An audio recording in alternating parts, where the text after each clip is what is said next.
Mañana damos gracias a Dios por todo lo que nos permite hacer y lo que tenemos que seguir haciendo. Gracias a Dios por su palabra, porque Dios habla, ¿no?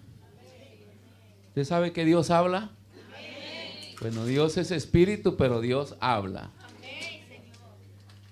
Quiero que esta mañana abra su Biblia en el primer libro de Reyes, capítulo 17, versículo 1 al versículo 7.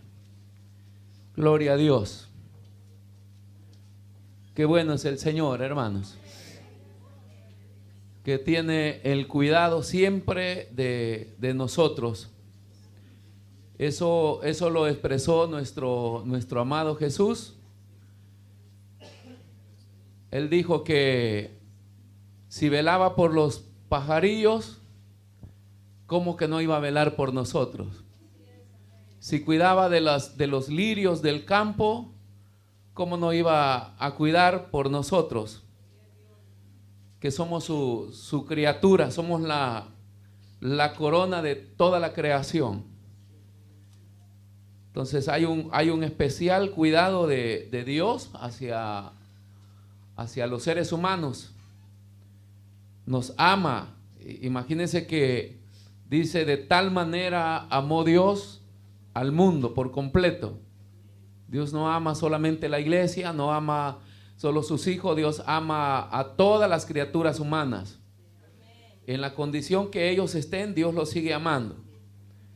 Ahora que el plan de salvación, ¿verdad?, va a eliminar a unos y va a aceptar a otros, ya esa es una decisión de las personas que queremos hacer, pero Dios sigue amando al mundo. Hasta que este mundo termine su curso normal, profético que lleva, Dios seguirá amando este mundo. Y ese es parte del amor de Dios. Leemos la palabra del Señor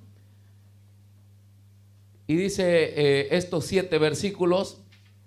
Entonces Elías Tisbita, que era de los moradores de Galaad, dijo a Acab: vive Jehová, Dios de Israel, en cuya presencia estoy, que no habrá lluvia ni rocío en estos años, sino por mi palabra.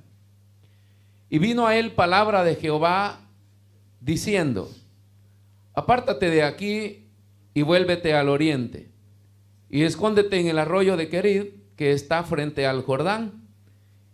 Beberás del arroyo, y yo he mandado a los cuervos que te den allí de comer.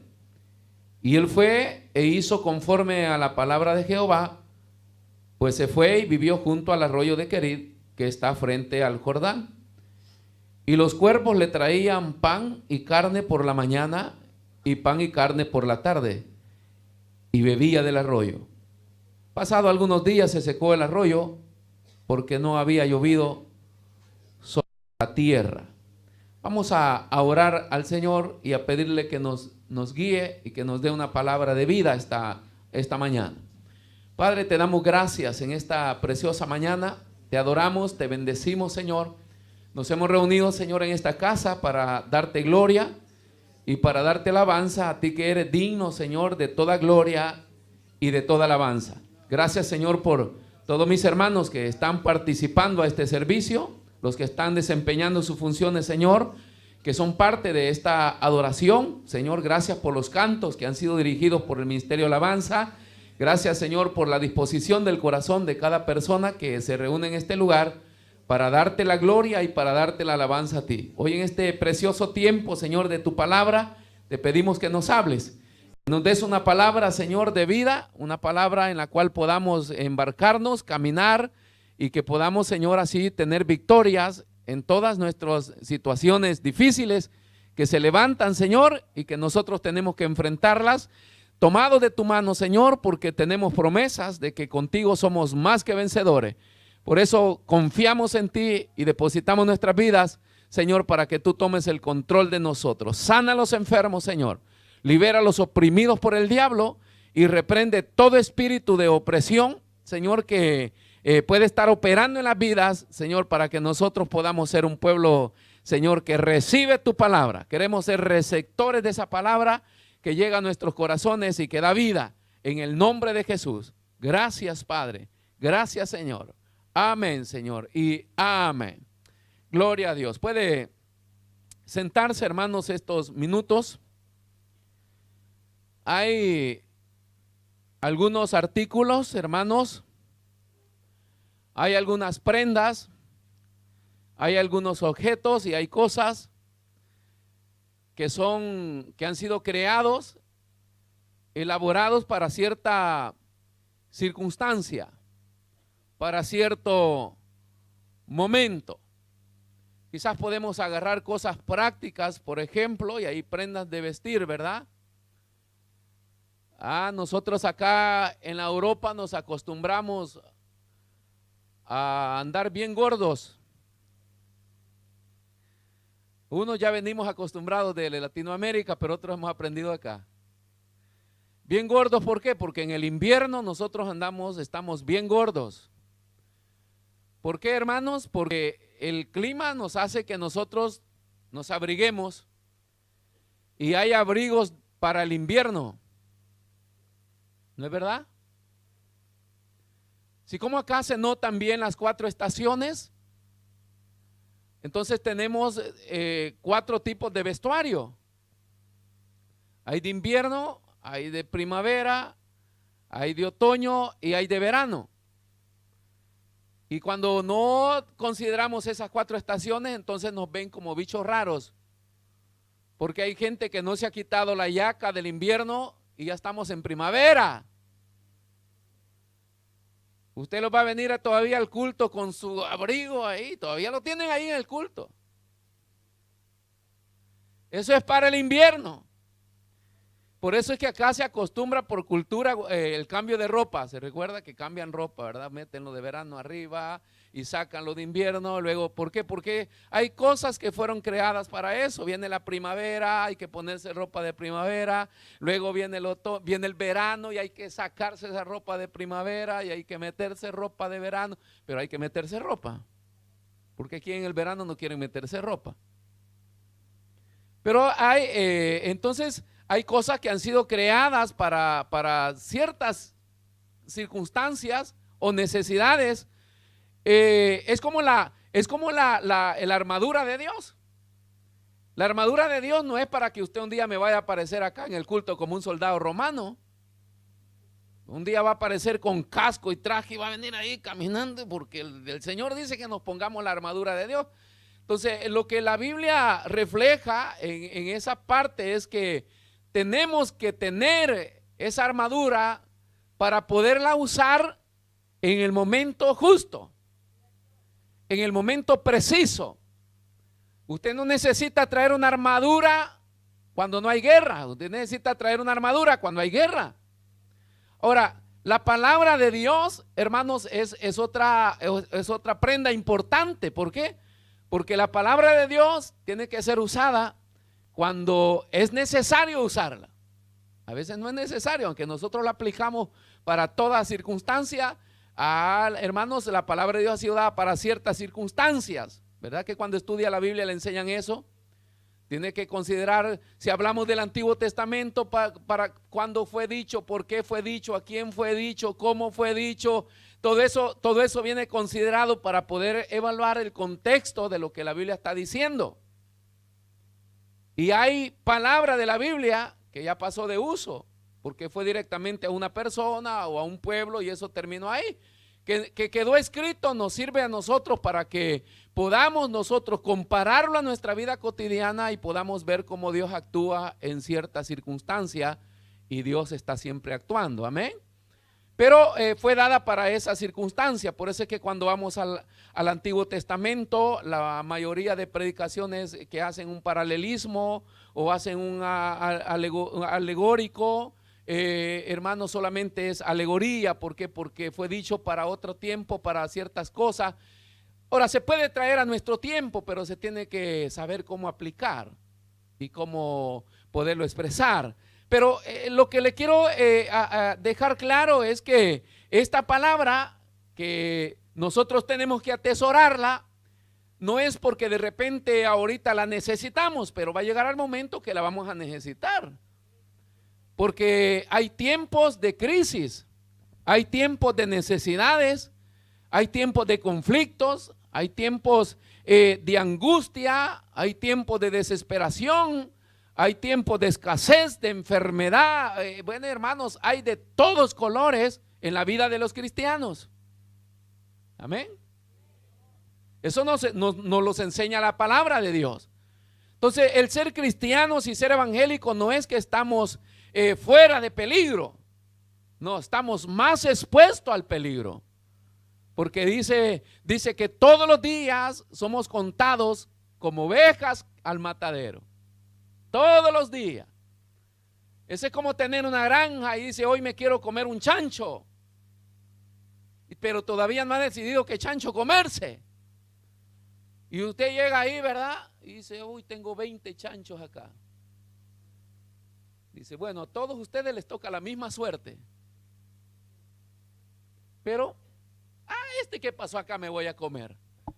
Te fíjese que nosotros como cristianos dice que estamos contados como corderos al matadero. Puede ser que nos suceda hoy, o nos puede suceder mañana, o puede suceder pasado, pero que nos va a suceder, nos va a suceder. Por eso es que dice que no puedo burlarme del problema de la otra persona o de la circunstancia o necesidad de la otra persona, porque hoy es él, mañana seré yo. Porque todos vamos a pasar por esa situación, unas más graves, otras más leves, hermano, pero todos vamos a pasar por diversas situaciones, sean estas caídas, pecados, descuido, pruebas, tentaciones, dolores, enfermedades, todos nosotros por estar en este mundo vamos a enfrentar este tipo de cosas, amén. Entonces esto nos tiene que llevar a que nosotros estemos siempre preparados, equipados. Es como cuando usted sale en el invierno y abre la puerta, porque como adentro no llueve, cuando usted sale lluvia y rápido se regresa, va a agarrar su sombrilla, lo abre y usted se va. Porque tenía una sombrilla, un ombrelo listo para eso. Ahora, cuando no lo tiene, se lleva el de los hermanos, que no es suyo.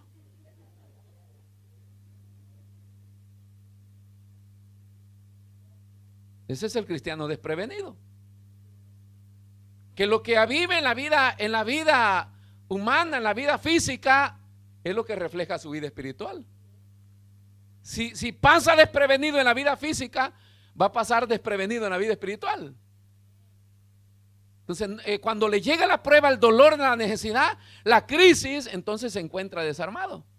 Por eso es que David enseña, dice, temprano te buscaré, porque la palabra enseña que el que encuentra al Señor es aquel que lo busca antes. Entonces los cristianos somos llamados a estar siempre equipados, preparados para todo clima, para toda prueba, para todo dolor, para toda necesidad. La Biblia, hermano, es un libro completo para todas las edades, para todos los tiempos, para todos los climas, para todos los problemas, para todo. Es una palabra completa. O sea, nadie puede morirse en un problema.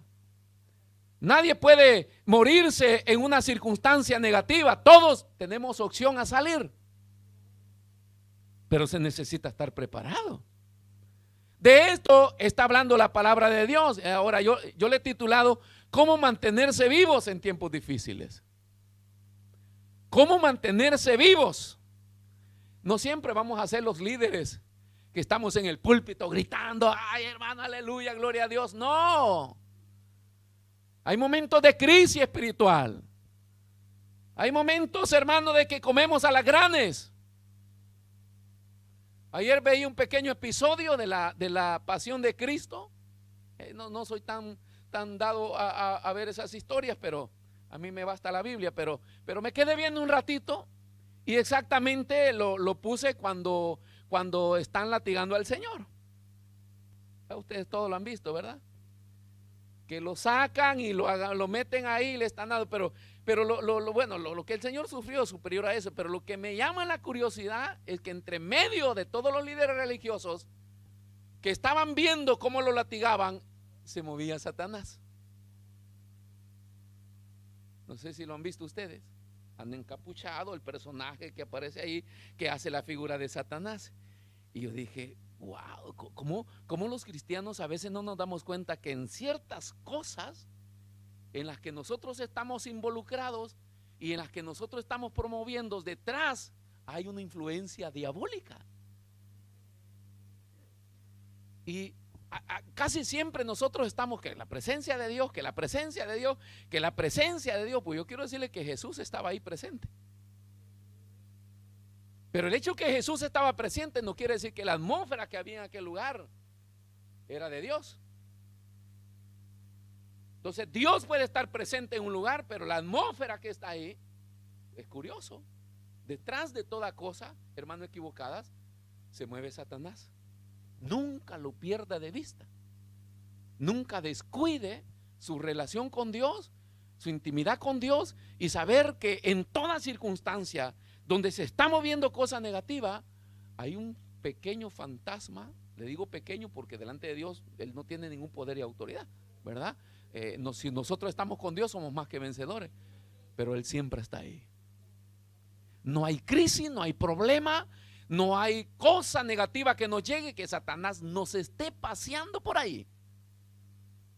Sucede en los hogares, sucede en las familias, sucede en los matrimonios, sucede en las iglesias, sucede en la vida personal. Siempre en todo lo contrario, hermano, por ahí está la sombra de Satanás. Entonces estamos advertidos. ¿Para qué? Para estar siempre equipados. Para estar siempre equipados. ¿Ha visto esas personas que usted de repente dice, como que me quiere doler la cabeza, y dice, ven para acá, abre la cartera, ¿de cuál quieres? Oki, taquipirina, ¿de 1000 o de 500? Y usted, no, todavía no porque hay gente que no le duele, pero ya está pensando que le va a doler. Pero personas prevenidas son un botiquín móvil. Pero están prevenidos. Y de eso la vida espiritual, hermano, debe ser una vida prevenida. Porque uno no sabe cuándo. Usted no sabe cuándo, ni quién. Santo. Si la Biblia dice, ni de la que duerme a tu lado, usted no sabe quién y ni cuándo. Mire que en la iglesia suceden cosas, ¿verdad? La gente confiesa, fíjese que yo he hecho esto. Usted no supo ni cuándo, ni lo esperaba ese día. Le amargan el día a veces. Porque usted se da cuenta de cosas, porque no sabe cuándo, ni cómo, ni quién. Y entonces, ¿cómo tenemos que estar? Prevenidos, preparados. Satanás siempre, hermano, va a querer afectar nuestra vida de cristianos, ¿verdad? Y entonces necesitamos estar preparados. Va a querer afectar nuestra familia. Él quiere destruir las familias, hermano. Está entrando sobre eso, ¿eh? Entonces, cuando todo parece, hermano, que va mal, ¿verdad? Hay problemas, hay financieros, hay pérdidas de trabajo, hay pérdida de salud y parece que todo se nos vino encima. Entonces las personas tienen tendencia que cuando toda esa nube oscura se viene, usted ya no los ve más por la iglesia. Se van, no se congregan más. Ahora, basado en la palabra, yo le traigo la clave. ¿Qué hacer, pues? ¿Qué tenemos que hacer para mantenernos vivos en esos momentos? Y ojo, mantenerme vivo como cristiano. ¿Y qué debo hacer para mantenerme vivo como cristiano y mantener vivo mi ministerio y mi servicio? Porque generalmente la iglesia es una segunda opción para los cristianos. que es lo que yo le estoy transmitiendo en todas las reuniones a los servidores, ¿verdad? No es mi tarea estarles ordenando el tiempo para que vengan a servir al Señor. No es mi tarea estar viendo que usted cambie de trabajo. Es una cosa, usted acepta su decisión de servir al Señor, organícese usted. No soy yo no voy a vivir con esa preocupación. Si a mí me dice yo no puedo, fuera. ¿Por qué? Porque necesitamos gente que se organice y que tome en cuenta que el servicio a Dios no es una segunda opción, es parte de la misma opción de vida. Así como necesito cosas materiales, yo necesito tener mi vida de servicio activa a Dios. Generalmente el servicio a Dios es una segunda opción. Hermanos, no miento. La gente deja sus cargos y su servicio porque dice, pastores que me llevan a la montaña. ¿Y qué? ¿Por qué la iglesia, por qué tu servicio tiene que sufrir eso? Porque eso es segunda opción, pero esto es primera opción, yo debo ir. Entonces todo cristiano debe ser consciente que dentro de su vida cotidiana tiene un tiempo para servirle a Dios intocable. Intocable. Que ese pequeño tiempo que yo le doy a Dios, cuida de mí, cuida de mis hijos, cuida de mi cónyuge, cuida de mi iglesia y cuida de todo mi existir. En eso consiste. Si yo no involucro en mi agenda cotidiana la importancia que tiene mi vida espiritual, entonces yo voy a ser un fracaso en todas las áreas. Pero es lo que Dios quiere que nosotros pongamos. ¿Cómo voy a mantenerme vivo, hermano, en eso? ¿Cómo resistir? Le he predicado muchos mensajes sobre esto, ¿verdad? ¿Cómo no morirme, pues, hermanos? Aunque sé que lo que me está pasando es para morirme. Jesús mismo, donde lo están latigando en este drama, después de tantos latigazos, todavía tiene la fuerza de levantarse y ponerse en pie. Y es increíble la gente que lo está viendo. Y hemos visto, hermano, la historia nos cuenta cómo murieron los primeros cristianos y cómo resistían. Esto es lo que hacía que sus verdugos se convirtieran. Porque ¿cómo es que no se mueren estos? ¿Cómo es que resisten? Eso es lo que el diablo le alborota a los piojos. Porque es el mandamiento de Dios. Dice que resiste al diablo y él se va decepcionado. Pero no es que se va triste, decepcionado, destruido. Porque dice, ¿cómo hago para destruir a este hermano? Pues porque usted está todo herido, hermano. Se le han salido los huesos por todos lados. Se va teniendo las tripas, va acá. Y dice, pero no se muere. ¿Qué es lo que pasa? Yo soy dramático, ¿no? Pero esa es la vida espiritual, hermano. Cuando usted viene cabizbajo a la iglesia y viene de todo lo que le ha pasado, pero llegó a la iglesia y el diablo dice, pero ¿qué tiene este que no se muere? Pues ahí es donde entra en crisis él. Y este es el mensaje que el Señor nos ha dado. ¿Cómo meter en crisis al diablo? Porque él nos golpea, nos matan, hermano, nos dice de todo, nos apuñala y hace de todo. Y usted sigue de pie y dice, pero ¿cómo que este no es de acero? ¿Qué cosa es? La sangre de Cristo, el poder de Jesús, el poder de la palabra, el poder de su presencia nos hace a nosotros resistentes. Somos hechos de un material indestructible, no humanamente, espiritualmente. Somos indestructibles. ¿Por qué? Porque somos hechos a la imagen y a la semejanza de Cristo Jesús. Estoy hablando del nuevo nacimiento, porque la primera fue hecho por el Padre. Estoy hablando en el nuevo nacimiento conforme en la imagen de Cristo, indestructible. Dice que lo enterraron muerto y se levanta. Y dice que así como el poder del Padre lo levantó de los muertos, así nos levantará a todos nosotros. Son indestructibles. Pero para eso nosotros tenemos que aprender, hermano, cómo hacer que nuestra vida sea indestructible. No se puede morir. Entonces nosotros los predicadores somos como la especie de paramédicos que vamos en las ambulancias pegándole cachetadas al paciente. La ambulancia va y va llevando por todas, pero adentro va un tipo que ya se va quedando. Y los paramédicos van, ey, no te ve, conversa, no te mueras, tienes que llegar al hospital. Y el tipo llegó al hospital. Si yo ya fui también, hermano, antes de convertirme me llevaban acelerado en un vehículo y se me iban apagando las luces. Ya me recuerdo ya en el hospital y todo, después ya me ponen todos los médicos, los primeros auxilios, ya estaba como nuevo yo. Pero si había un poquito más de distancia, yo no estuviera acá dándole problemas a usted. Ya estuviera al otro lado. Pero hubieron personas, ¿verdad? Y de ahí todavía me trasladaron 2 horas de camino en un vehículo. Gracias a Dios ya iba bien. Pero hay moribundos que van en las ambulancias y tienen que ir, ¿verdad?, golpeando, y de repente ya se quedó.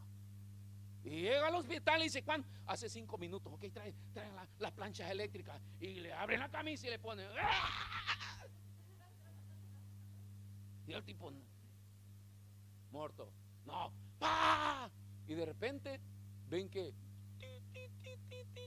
no, el cuerpo sigue todavía paralizado, pero el corazón comenzó a.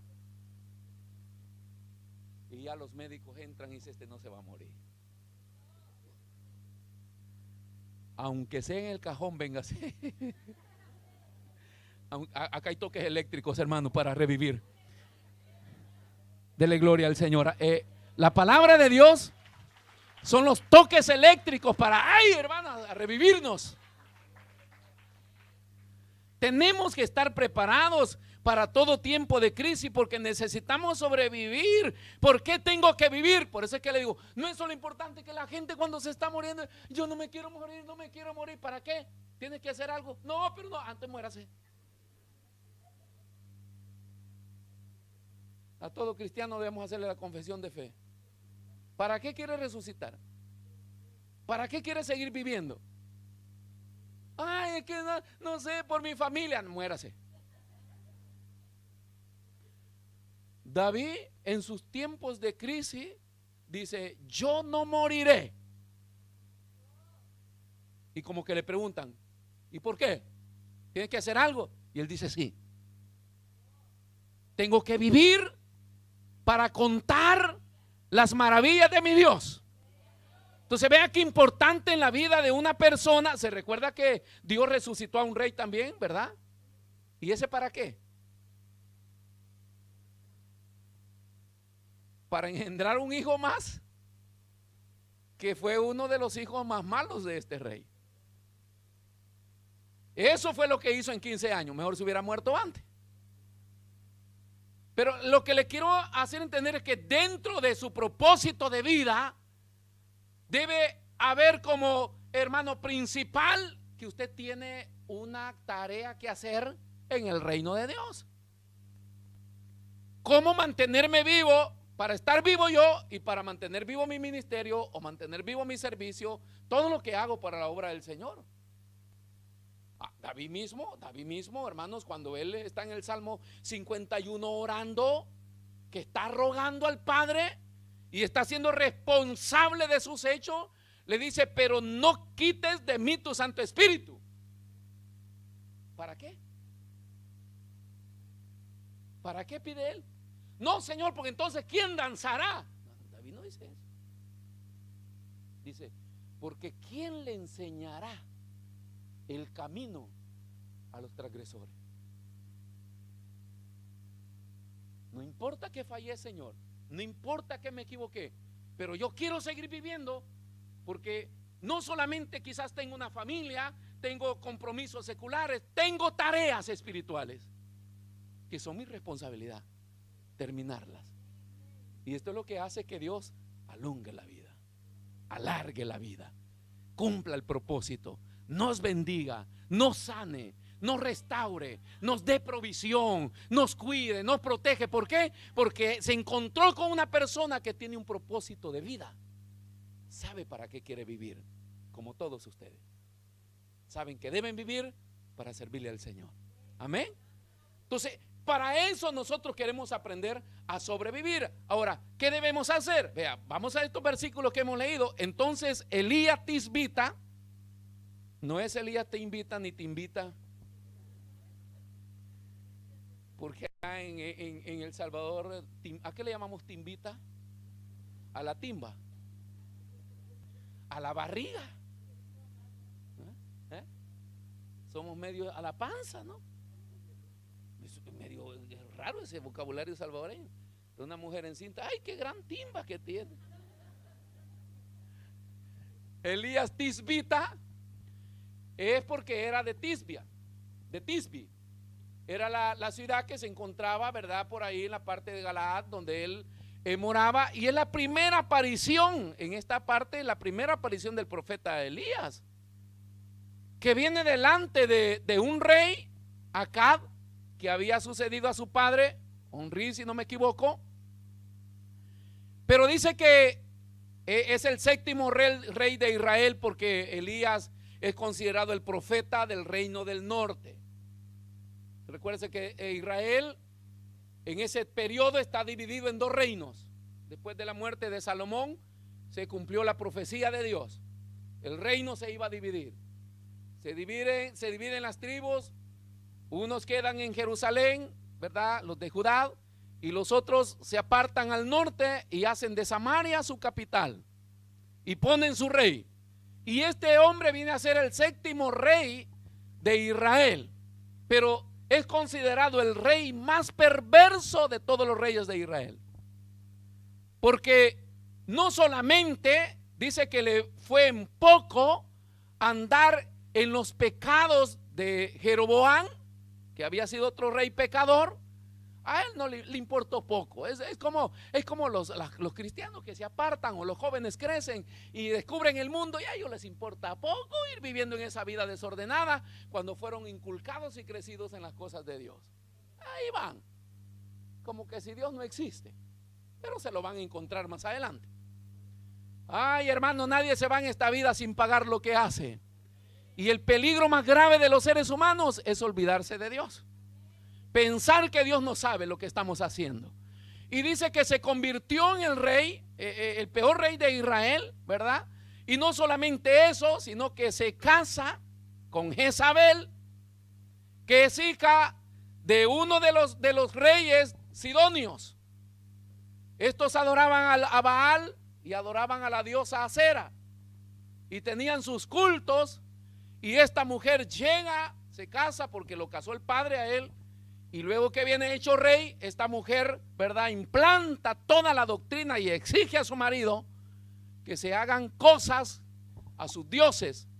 Y este hombre es el que levanta el culto a Baal en las tribus de Jerusalén. Y se construye una estatua de Acera y la pone en los lugares altos, y a este hombre es el que da instrucción para la adoración a los dioses paganos. Y ahí nace Jezabel, que se murió en persona, pero que Jezabel, según la Biblia, existe desde Génesis. Y se introduce porque es un espíritu diabólico, y se encarna en esta mujer, que es la madre de la idolatría y de la abominación, ¿verdad?, y de la destrucción de los semitas, o sea, la destrucción de Israel, que Israel desaparezca. Ese es el fin. Y entonces se introduce, muere esta mujer, pero el espíritu de Jezabel queda hasta el grado que el Apocalipsis lo menciona. Y sigue operando el espíritu de Jezabel. Uno de los puntos principales cuando hablamos de Jezabel es que desde Génesis hasta Apocalipsis ha tenido la idea de eliminar al varón. Por eso ya han crecido los ministerios de mujeres. Por eso ya no hay autoridad en los hogares, porque Dios eligió al hombre como cabeza y como autoridad, pero este espíritu tiene la misión de destruirlo y está operando. Bueno, eso existió en ese tiempo, y aparece en escena el profeta Elías, movido por Dios, ¿verdad?, donde Él definitivamente se presenta y quiere que el cielo se cierre por palabra de Él. Claro que no estamos hablando de un charlatán profeta que va por la calle queriendo que se haga con su ego, con su orgullo. Estamos hablando de un hombre que dependía de Dios y que sabe que Dios lo va a respaldar y que sabemos nosotros que Dios lo respaldó. O sea, cuando él dice por mi palabra, no solamente está hablando de un hombre orgulloso que cree que él es Dios, sino que nos deja la moraleja de un hombre que depende de Dios y que también deja la figura de que todos los ministros de Dios tienen autoridad delegada de Dios. Y que no todas las cosas se hacen en nombre de Dios, se pueden hacer en el nombre de su ministerio o su don que Dios le ha dado. O sea, yo como profeta declaro, dice Elías, que no llueva por 3 años. Claro que hay cosas que nosotros no vayan a andar por la calle usted declarando cosas, ¿verdad? Porque es lo que nos han enseñado hoy. Porque antes de la declaración hay una pertenencia, hay una vivencia, hay obediencia, hay sujeción. O sea, en estos tiempos la obediencia, hermano, es lo que menos conocemos nosotros. Usted quiere llamarle la atención a alguien y le grita más que usted, que le tiene que llamar la atención. Porque la obediencia solo existe escrita, pero nadie sabe cómo se practica. No hay obediencia a los padres, no hay obediencia a las autoridades, no hay obediencia. Imagínense, si violamos las reglas seculares, ¿quién va a obedecer a un pastor? Porque están operando estos espíritus, desconocemos cuál es, pero todas estas reglas vienen aplicadas en la vida de Elías. ¿Cómo hace, hermano, que una persona sobreviva en momentos difíciles? Hay una serie de reglas que la Biblia nos pone. Yo veo que en el liderazgo, cuando les menciono reglas, casi ven al pastor como un dictador de reglas. Todo orden en la Biblia va puesto. Nosotros le llamamos reglas. La Biblia les puso mandamientos, estatutos y decretos para enseñarle al hombre cómo regir su conducta en la vida. Si esto no existiera, nosotros fuéramos perversos, degenerados, abominables, como lo hacen las personas que no tienen a Dios en su corazón, porque no tienen reglas. Ellos no tienen reglas ni morales, ni espirituales, ni nada. Entonces viven como quieren. Entonces aparece Tisbita, que era de los moradores de Galaad. Dijo a Acab: vive Jehová Dios de Israel, en cuya presencia estoy, que no habrá lluvia ni rocío en estos años, sino por mi palabra. Este versículo, hermano, es importante. Lo que yo les he estado diciendo, que él dice por mi palabra, se presenta como persona principal. Por mi palabra no va a llover. Pero ¿qué dice antes? Vive Jehová, en cuya presencia estoy. En este círculo yo siempre trato la manera de meter a la gente, sacarlo del círculo emocionalista y sentimentalista, donde para ellos la presencia de Dios es temblar, la presencia de Dios es correr, la presencia de Dios. Usamos la presencia de, aunque puede tener estas manifestaciones, pero la presencia de Dios opera más en la formalidad que en la informalidad. Si él llega como profeta y dice: vive Jehová, en cuya presencia estoy. Si se hubiera presentado ante los pentecostales, se hubieran burlado de él. Pues, ¿cuál presencia? Nosotros conocemos la presencia de otra manera. Haz algo, pues, tiembla. Dice: Dios está conmigo. ¿Cómo tú me vas a certificar o me vas a comprobar que Dios está contigo? Bueno, te voy a dar mi palabra. Por 3 años el cielo se va a cerrar y no va a llover. Y si llueve, Dios no estuvo conmigo. Pero la historia dice que no llovió. Hasta que Dios le vuelve a hablar y lo lleva delante del rey y le dice: acá estoy de nuevo.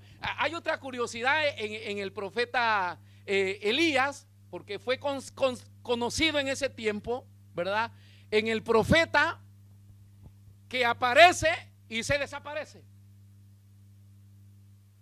Usted va a buscar a la historia de Elías y es considerado eso en su tiempo, que él era el profeta que aparecía y se desaparecía. como que si el Espíritu de Dios lo tomaba y imagínense que por 3 años lo buscan para matarlo y él no está. Y cuando se aparecía, la gente decía: eres tú, si el rey te ha buscado por todos lados. Y ahí estaba Elías: yo soy.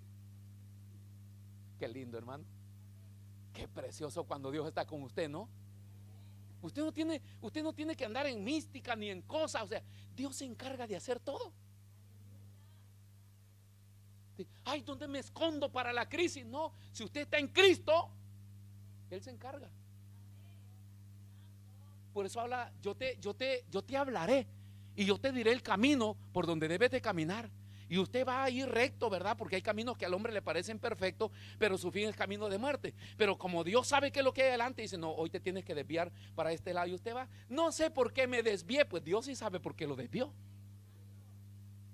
Porque usted vive con Dios, porque usted está escondido en el Señor. Entonces Dios es el que se encarga. Entonces se sale a la luz, hermano, ¿verdad? Esta idea de que era el profeta que desaparecía y aparecía. Hablaba, se iba, se escondía, nadie más lo encontraba. Sigamos acá, vamos. Tenemos que terminar hoy. Versículo 2. Y vino a él, dice, palabra de Jehová diciendo, que vino, hermanos. ¿Qué debo hacer para mantenerme vivo? Mantenerme sensible a la voz de Dios. Dios habla. Dios habla. No habla por cualquier charlatán, pero Dios habla. Habla en voz audible, habla por su palabra y habla por sus hijos escogidos, que los usa en su inspiración, en su don que Él mismo les ha puesto. Entonces Dios habla. Y dice que en esta oportunidad nos enseña la Biblia a mantener esa sensibilidad a la voz y a la dirección de Dios. A la voz y a la dirección de Dios. En la voz de mando está dividida en dos: preventiva y ejecutiva. Esto algunos de ustedes lo sabrán, porque ahí es un término militar que lo usan allá, pero existe. O sea, en la voz de mando existe en dos: preventiva y ejecutiva. Entonces usted está parado por ahí conversando, cuando de repente: ¡atención! Prevención. Usted rápido se giró y ve al jefe que está allá. Usted no hace nada. ¡Firme! ¡Pum! Se puso firme. Pero estuvo la preventiva y luego la ejecutiva, la que me lleva a prestar toda mi atención en el que me va a ordenar. Porque este es el caso a juzgar en la vida de los cristianos, de que escuchamos mucho la voz de Dios, pero nunca sabemos para dónde vamos,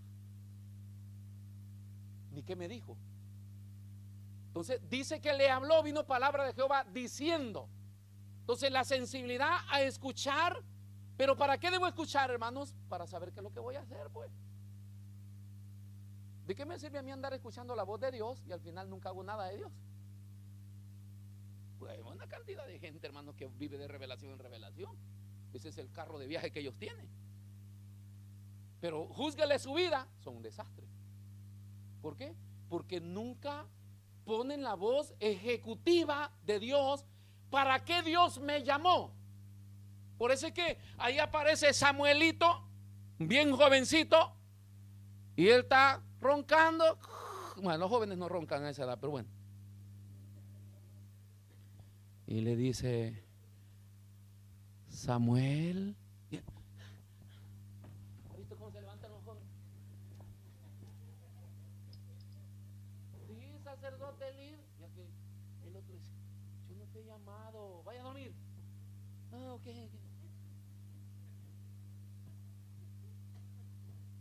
Otra vez: Samuel.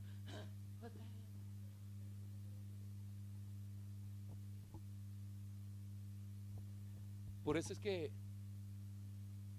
yo fui formado en esta vida, de que cuando yo me despierto, ¡pah!, yo estoy 150% despierto. No soy el que pone la alarma, ring, ring, ring, y todavía ring.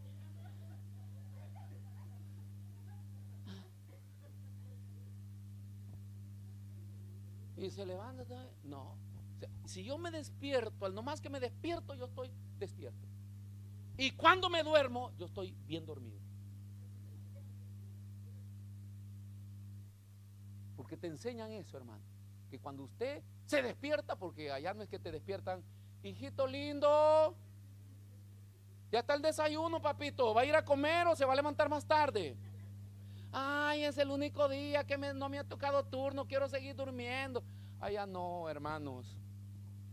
Ahí pasa un tipo de a las 4 de la mañana, cuadra, alto, y con un leño va pa, pa, pa, pa, pa. Ay, hermano, yo no voy a esperar que ese tipo llegue a pegarme, yo ya me tiré, ya estoy levantado. En la vida espiritual es igual. O sea, si queremos estar atentos a la voz de Dios, se necesita ser sensibles y estar 100% conscientes que Dios le está hablando, que no es su mamá, no es su papá, es Dios. Y necesito escuchar qué es lo que Dios me va a decir. ¿Por qué? Porque si me va a decir algo, Él espera que yo ejecute eso, y si espera que lo ejecute, porque Él cree en mí. Y si Él cree en mí, hermanos, ¿por qué no obedecerle? Dios cree en nosotros. Amén. Entonces sigue diciendo acá que le vino la palabra de Jehová, ¿verdad? Que la importancia de escuchar la palabra de Dios. ¿Por qué? Porque es la que a nosotros nos va a guiar y que nos va a enseñar a cómo poder resistir en los momentos de prueba, de dolor o de necesidad. ¿Ok? Vea lo que dice Jesús. ¿Se recuerda hablando de la parábola de las ovejas? ¿Qué dijo? Hay una frase que va colegada con esto. ¿Qué dijo Jesús? No saben, no, sí existe, hermano, una parábola de las ovejas. ¿Sí? ¿Qué dijo? Si estamos hablando de escuchar la voz de Dios, ¿por qué me va a decir a buenos pastos las lleva? Usted me tiene que responder. Dijo el Señor que sus ovejas oyen su voz y le siguen. Le agregamos eso también. Carlos está en el Duma ahorita, él fue pastor de ovejas allá en Perú, y él le comprueba de que aunque si hay muchos pastores y le gritan a las ovejas no son como las de hoy. Las de hoy oyen a muchos pastores, y eso de oír muchos pastores no nos permite entender quién es el bueno y quién es el malo. Entonces dice que la característica de la oveja es que oye la voz de su pastor. Y acá reflejándonos en escuchar la palabra de Dios, oye la palabra de Dios. Y la palabra de Dios, hermano, no siempre es sana y es pura en la boca de los predicadores. Cuando la palabra de Dios hace contacto con la materia humana, tiene tendencia a ser distorsionada, modificada, cambiada en base a los deseos que están en el corazón del hombre. Ahora, si el corazón del hombre es sano, entonces se va a cuidar de él solamente ser un vocero de lo que la Biblia dice. Pero si yo en mi corazón tengo otros intereses, como por ejemplo yo como pastor tengo un interés de hacerme rico. Rico, riqueza, dinero, soldi. Entonces yo me podría centrar como predicador, hermanos, al dinero. Venga, dé, siembre, haga acá y allá. Y usted no esté preguntando para qué, pero yo tuviera buen carro, buena casa, buenos trajes y anduviera bien tranquilo, y usted no diría nada porque eso le gusta a la gente. que su pastor ande bien tirado. Yo también ando bien tirado, a la desgracia, pero estoy siempre tirado. Ahora, si el hombre quiere llevar a una doctrina falsa a la iglesia, también puede guiar a la iglesia. Queremos decidir que el rapto no existe, podemos comenzar a predicar que el rapto. Y algunos de ustedes irán, otros se quedarán y dirán, es verdad, es verdad, es verdad. ¿Por qué? Porque no sabemos discernir de lo correcto a lo incorrecto. Ese es el cuidado que se tiene que tener. Entonces, el predicador, hermano, debe venir pesado por la balanza de la palabra de Dios. No solamente el predicador, hasta las versiones de la Biblia. Hasta las versiones de las Biblias, hermano. El significado. Y usted entra en complicación, porque los eruditos, apaga ya el foco, hermano, que yo ya te vi. Los eruditos, no, porque lo deja directo. Los eruditos tienen, le digo, tienen dos ideas de Elías. Una es que dice el original hebreo, que eran cuervos. Pero hay otra parte que dicen que no eran cuervos, que es algo simbólico y que eran comerciantes que pasaban ahí y le pasaban dejando comida. Óigame, le estoy hablando de eruditos que están muchos años atrás de las traducciones de la Biblia. Pero cuando se va a examinar y se da cuenta que según hasta el día de hoy nadie ha descubierto la cueva de Kerit, entonces era un lugar oculto. Nadie sabe en qué rama del Jordán, porque era un riachuelo que se dependía del Jordán, pero nadie sabe en qué riachuelo de esos existió la cueva de Kerit. Aparte de eso, se deduce que en esa cueva no había vida de animales. Porque si hubieran habido, hermano, yo puedo pasar años ahí comiendo pajaritos, los mato, los aso, me los como todos los días bien tranquilo, no tengo problema. Me mato una serpiente por ahí, le quito la cabeza, la aso, esos cangrejitos, pescaditos y todo, pero no había vida. Entonces, y era un lugar oculto, ¿por qué? Porque Elías no podía ser encontrado accidentalmente por nadie, ni por los pastores que cuidaban ovejas por ese lado, ni por gente. Imagínense, en aquel tiempo toda la gente eran súbditos del rey. O sea, todos velaban, ¿verdad? Como la cultura europea, por ejemplo, acá en Italia ya cambió un poco, pero antes usted iba por el camino y botaba una basura, el de la casa lo vio y llamaba a la policía. Todavía hay carteles en algunos países donde dice que está bajo vigilancia de las familias de ahí, de ese lugar, porque lo ven hacer algo y ellos llaman para que lo vengan a traer amarrado. Entonces, ese modelo era toda gente que estaba apegado al rey, hermano, todo su territorio. El rey, había un decreto: el rey está buscando a Elías Tibita. Quien sepa de él tiene recompensa, y quien sepa y no avise, lo ahorcamos. O sea, al final tenía que avisar. Entonces, el lugar de la cueva de Kerit era un lugar donde nadie podía. O sea, nuestro Dios es perfecto. No es que no, yo voy a hacer que sean ciegos. No, nadie podía encontrarlo ahí. Entonces no podían pasar ni caravanas de comerciantes. La Biblia dice literalmente en el original del hebreo que eran cuervos. Está comprobado que el original dice que es cuervo, no son personas. Y pasaba ahí, y aunque hayan otros argumentos y otras ideas, y pasaba ahí y le dejaba la comida. ¿Cuánto cuervito, hermano, por ahí? Entonces vea, dice, pero sus ovejas escuchan su voz. Otro punto importante: encontrar un lugar de refugio. Vea lo que dice lo primero es: ¿cómo debo hacer para seguir vivo? Uno, le dije, hay que ser sensible a la voz de Dios. En los tiempos más difíciles es cuando necesitamos escuchar a Dios hablar a nuestra vida para que nos dé una idea, un rema para salir de ahí.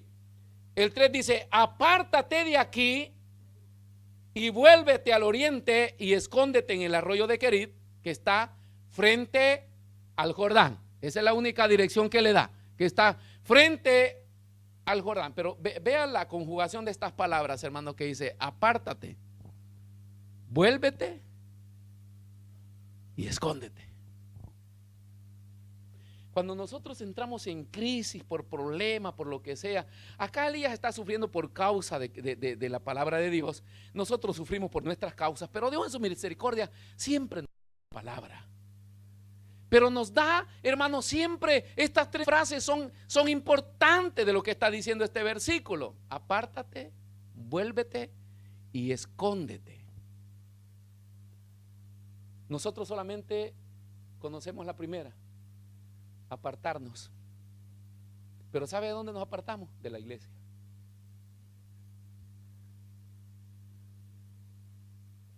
Ahora, la iglesia o el lugar de culto es considerado el lugar de refugio. De este lugar usted no se tiene que apartar. Cuando usted esté pasando los peores momentos, este es el mejor lugar donde puede estar. Entonces salga de su círculo que le ha ocasionado todo eso y apártese para el lugar donde tiene el refugio con Dios. Vuélvase de todo su sistema de vida que está llevando, que lo ha metido en eso. Vuélvase de eso. ¿Cuál es la otra frase aparte de eso? Escóndete. El lugar de refugio que es considerada la cueva de Querid. Los refugios eran lugares fabricados, hermano, para proteger a la persona que estaba en problemas, en persecución, lo querían matar. Bueno, en Israel en el tiempo antiguo existieron 6 lugares de refugio que nos menciona el libro de Número, los 6 lugares que habían sido construidos, y ahí nadie podía tocar a la persona, ahí encontraban el refugio. Ahora, David menciona en una serie de porciones de la Biblia el refugio. Veámoslo rapidito para que Salmo 9:9. ¿Qué dice acá? Escóndase, escóndase, vuélvase, escóndase ahí en el Señor. Ahí vamos a resolver nuestro problema nosotros. Ahora dice: apártate de aquí. Todavía no hemos encontrado Salmo, hermanos, por favor. Yo hablando para que lo pusiera. Jehová será refugio del pobre y refugio para el tiempo de angustia. ¿En quién nos vamos a esconder nosotros? En Jehová. Cuando hablamos de Jehová en el Antiguo Testamento, hoy está hablando de Cristo. En Cristo nos escondemos nosotros. En Él estamos escondidos. Sigamos rapidito, hermano. 46:1, que dice siempre Salmo. No se salga de ahí. Salmo 46:1. Y usted tome nota ahí donde está, hermano, en su lugar. Dios es nuestro amparo y fortaleza y nuestro pronto auxilio ¿en dónde? En las tribulaciones. Hay que escuchar la voz de Dios. ¿Para dónde me voy a mover? ¿A dónde voy a ir? ¿Dónde quieres que me esconda, Señor? ¿Para dónde quieres que me retire? Hasta casa el refugio tenemos nosotros. Usted se vaya a esconder. Allá sí se esconde porque allá nadie lo ve. Él es nuestro amparo. 48:3. 48:3. Le menciono estos versículos porque están hablando del refugio. En sus palacios Dios es conocido por refugio. Bueno, esta semana festiva se ha promovido familias que quieran ir al refugio, vayan a esconderse allá.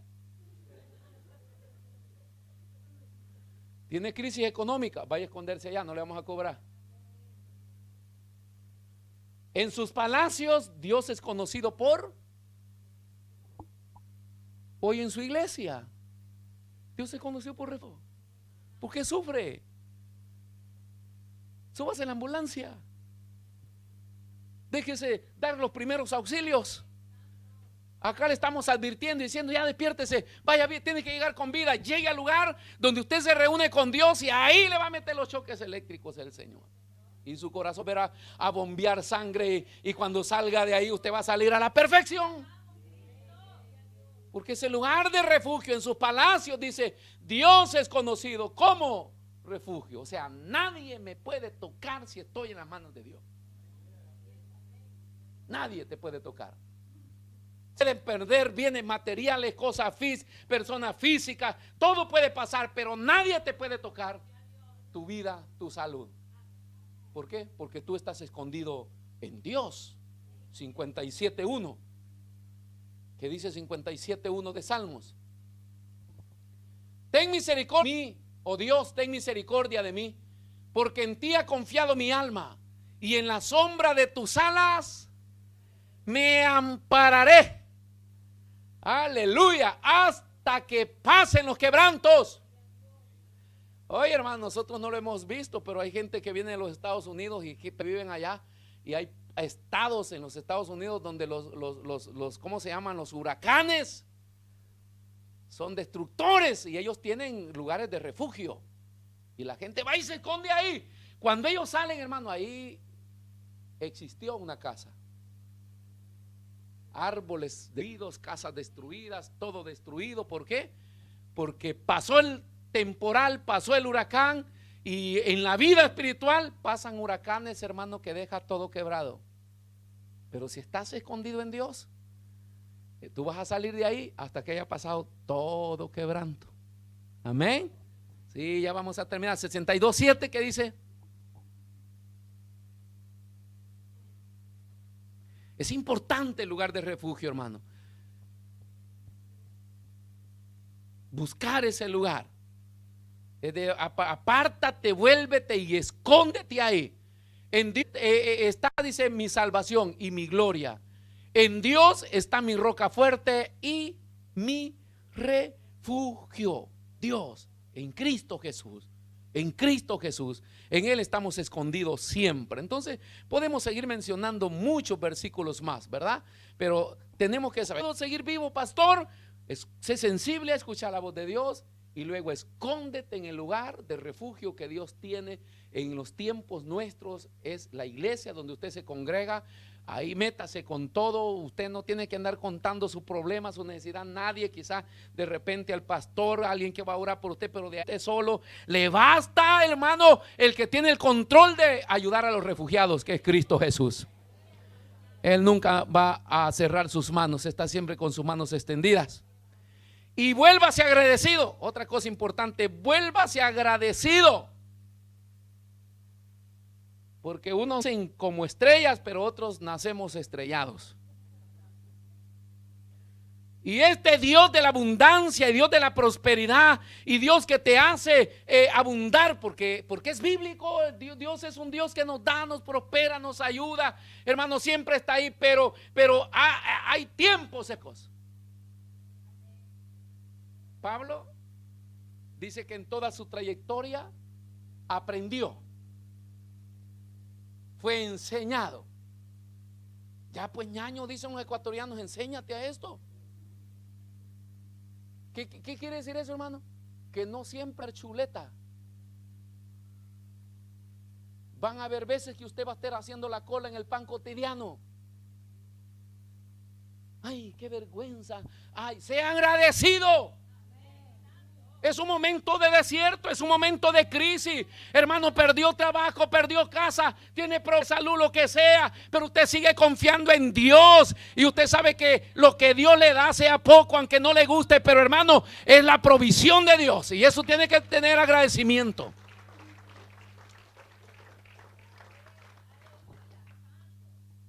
A ver, ¿qué tipo de carne come usted? No, ¿qué tipo de carne? ¿Qué tipo de animales le gusta? Cuando usted va al supermercado, ¿tú qué carne comes? Tú nunca vas al supermercado. ¿Qué tipo de carne, hermana?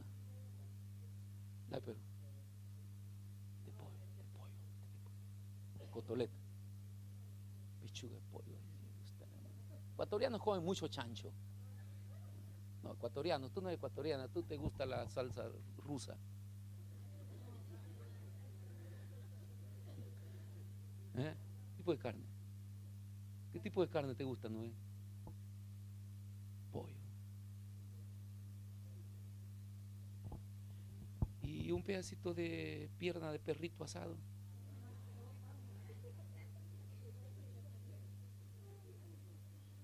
¿No? Hermanos, una piernita de gato. ¿No? No, no quiere.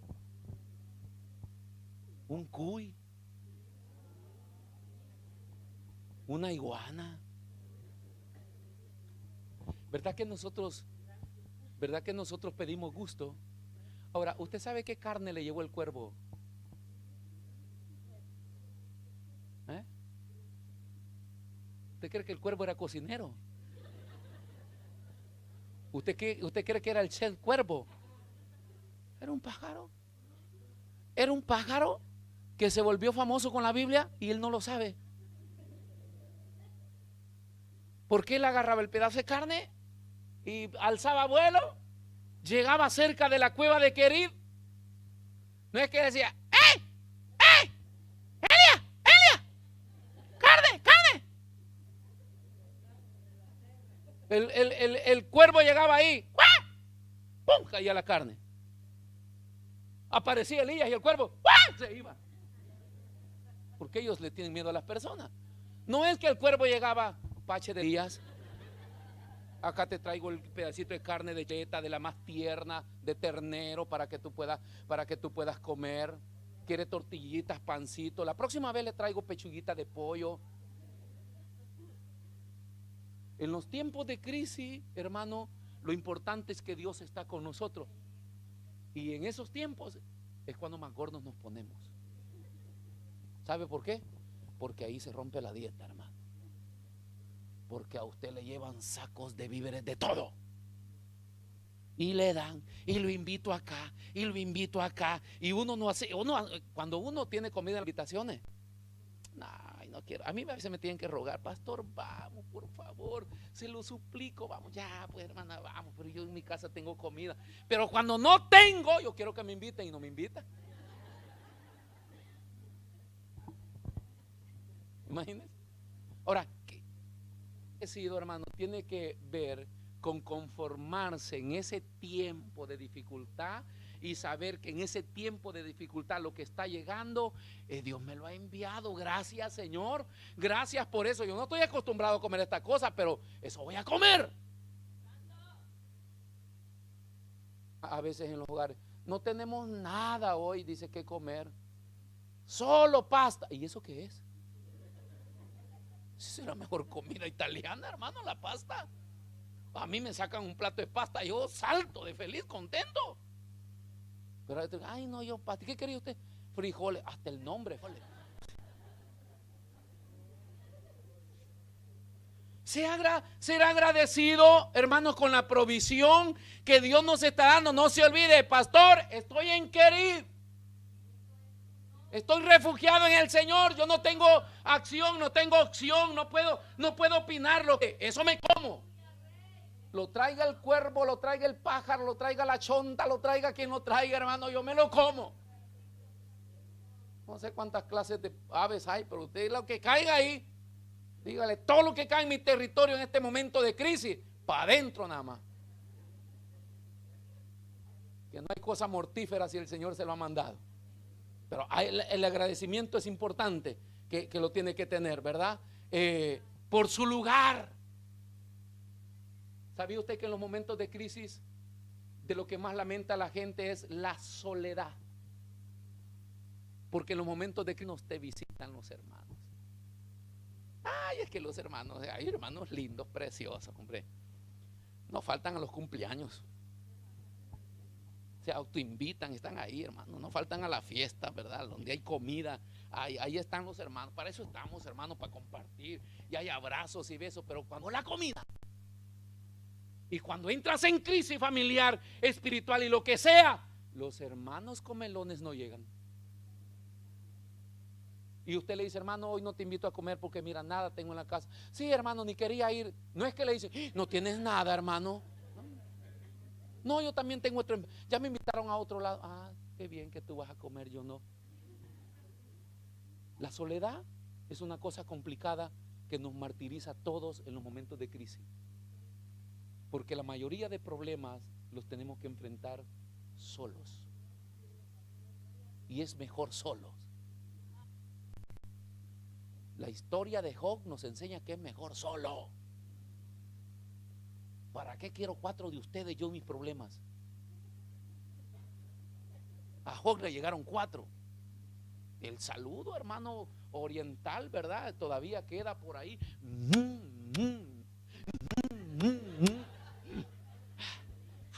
Santo Job, acá venimos para estar contigo, hermano, varón. Todo ese protocolo de saludo no servía de nada, porque en el corazón ellos traían unos discursos. Ya, hermano, lo primero que le dicen a uno, ya, Dios te va a levantar. ¿Qué? No, ya vamos a orar para que el Señor te saque de ahí. ¿Qué? Yo estoy metido en qué. Pero la gente rápido te pone en una condición allá. Y no siempre estás pasando momentos de dificultad porque estás en pecado o porque le has desobedecido al Señor.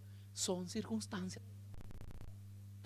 Entonces toda persona que se le pone a un lado dice, yo voy a hablar por usted para que lo saque de ahí. Que lo saque usted, porque yo estoy afuera. Aún quizás estoy mejor que usted. ¿Por qué? Porque en este momento yo estoy escondido en Él. Y Él es mi refugio, Él es mi protector, Él es mi... Entonces, ¿ha visto, hermano, que y por eso es que quites esta mentalidad? Nadie me llamó, nadie, mejor, hermano, cuando a uno lo llama, ¿y por qué no viene? Es que estoy enfermo. Ay, ese hermano quizás en pecado está, ya sé cómo es. Mejor quédese con Dios. Sido por lo que Él nos da de comer, la provisión que nos lleva, por el lugar, hermano, en el que tenemos ese lugar. En la soledad es el tiempo para recuperar todo lo que hemos perdido en Dios. Nosotros llevamos una vida agitada de compromiso, de actividades, lo que menos tenemos es comunión con Dios. Y en estos momentos a veces hasta Dios lo hace necesario. A parar al hospital por un mes. Y allá está el tipo, hermano, que no puede dormir, pero ora día y noche. Nunca en su vida ha orado tanto.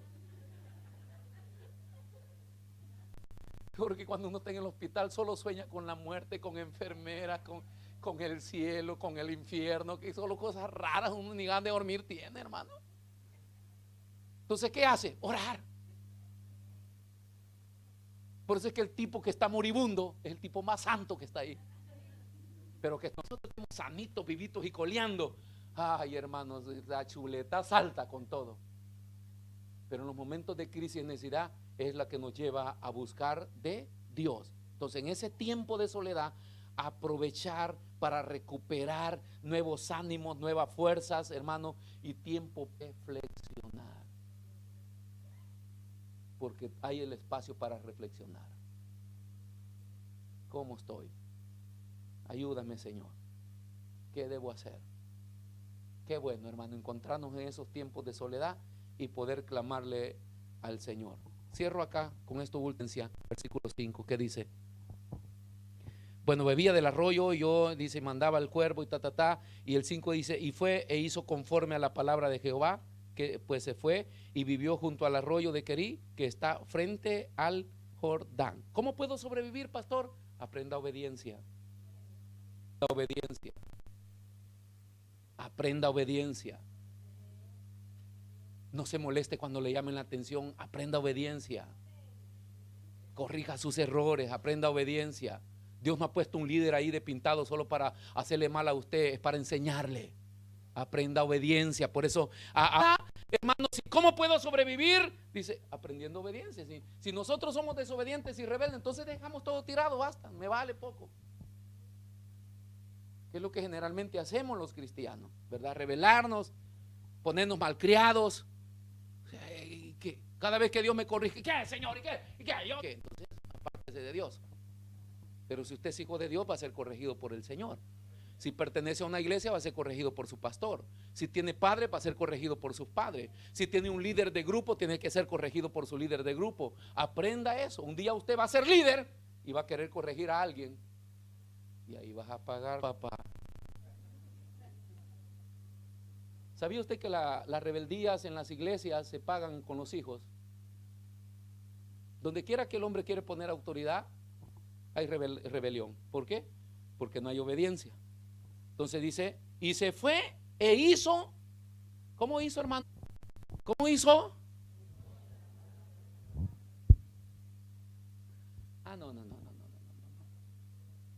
Nosotros por cultura caliente, tenemos la costumbre a que si nos mandan a hacer algo, nosotros le ponemos flecos, colores, pintura y de todo. Entonces nosotros traemos un muñeco de ese, el viejo del año viene. Porque lo que nos mandaron a hacer, yo le añadí de mis ideas y de mis cosas, y acá le traigo lo que me mandó a hacer. Este bicho raro. Se fue e hizo conforme Jehová le había dicho, por favor. Se fue y hizo conforme la palabra de Jehová. Eso hizo Elías. Eso hizo la viuda también, que estamos adelante en el versículo 15. Aun cuando no entendamos, hermano, lo que Dios nos está diciendo, aun cuando no nos guste o cuando no nos parezca bien, si Dios lo dijo, yo debo obedecer y ir como Elías y hacer lo que Dios le había dicho.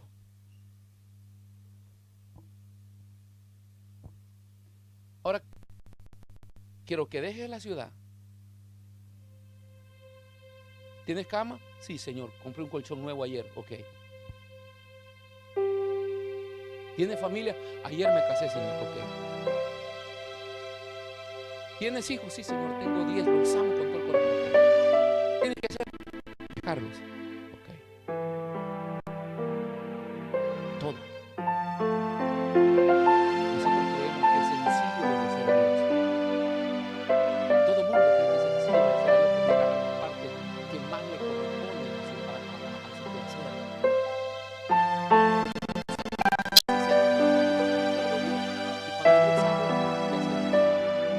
Quiero que salgas de acá y que te escondas en la cueva de Jehová. Usted sabe lo que pasaba en el territorio de Israel, que la única parte cultivable es la parte del Jordán, donde estamos hablando, pero hasta ahí abarcaba la temperatura. Usted sabe que los dos climas fuertes de Israel es el calor en el día y el frío por la noche. Y no es que le dijo el Señor, acá te dé dinero para que cambiarse a Italia, aunque sea el mercado que hacen por ahí los miércoles, y te compres, ¿verdad?, una cosa de esa, un saco a pelo y una yaca, y te cubra bien y te pases haciendo una espesa para comer. No, le digo, quiero que te vayas inmediatamente. No me voy, Señor. Y arranca la cabeza, Jezabel. Si como nosotros no vemos el peligro, siempre tenemos opción de desobedecer a Dios. El 99% de las decisiones que tomamos los seres humanos las tomamos nosotros. Usted decide con quién se va a casar, usted decide qué estudiar, usted decide qué va a comer, usted decide venir hoy, usted decide qué es lo que va a ir a hacer ahorita, usted decide qué va a contar. Todo lo decidimos, no lo decide Dios. Entonces somos responsables y debemos estar atentos a escuchar. ¿Dónde es esa cueva? Está enfrente de ti, tú la vas a conocer, una cueva. Y él llega, hermano, y no le habla, le dice que va a llegar un cuervo y que le va a dar, es que eso es un desafío. ¿Quién me va a dar de comer? Me encanta, porque si acá me dice, pastor, ¿sabe?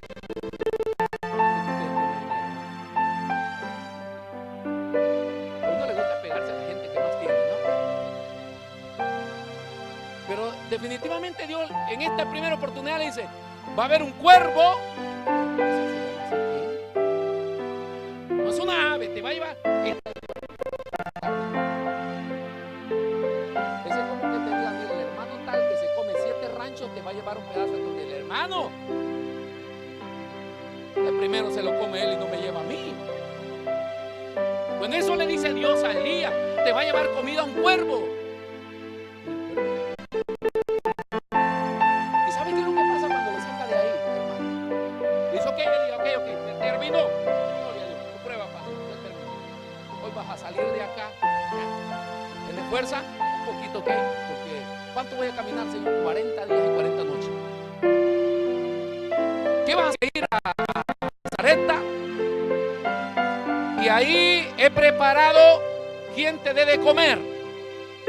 El rey, Señor, no, una viuda. viudas en el tiempo antiguo no tenían comida ni para ellos. Tanto así que cuando él llega, usted sabe la historia, dice: ¿tiene comida? Este Dios que me dice que se terminó la prueba, me saca de ahí y me dice que Ali habló a una viuda que me va a preparar un banquete y me va a dar de comer, y resulta que la viuda no tiene ni comida para ella. Por eso necesitamos creerle a Dios. La comida en la casa de esa viuda, Dios hizo que abundara. Dios sabe a dónde te lleva. Dios sabe a quién te apega. Dios sabe dónde te esconde. Dios sabe, Dios sabe, hermano, qué hacer con los que se refugian en Él. Así que usted no esté preocupado. Escóndase, refúgiese en Dios, que Él sabe qué hacer con usted. Lo importante es que cuando pase el vendaval, usted todavía va a estar en la iglesia cantándole al Señor. Esas son las familias que Dios quiere en la casa de Él. La gente que pasa todas las tempestades y sigue alabando y glorificando su nombre. Nadie sabe su problema. Solo ellos saben que tienen un Dios poderoso, un lugar donde se esconden, y en medio de su necesidad ellos van y están ahí con Dios. Y Él los saca victoriosos. Aleluya. Cierre sus ojos esta mañana.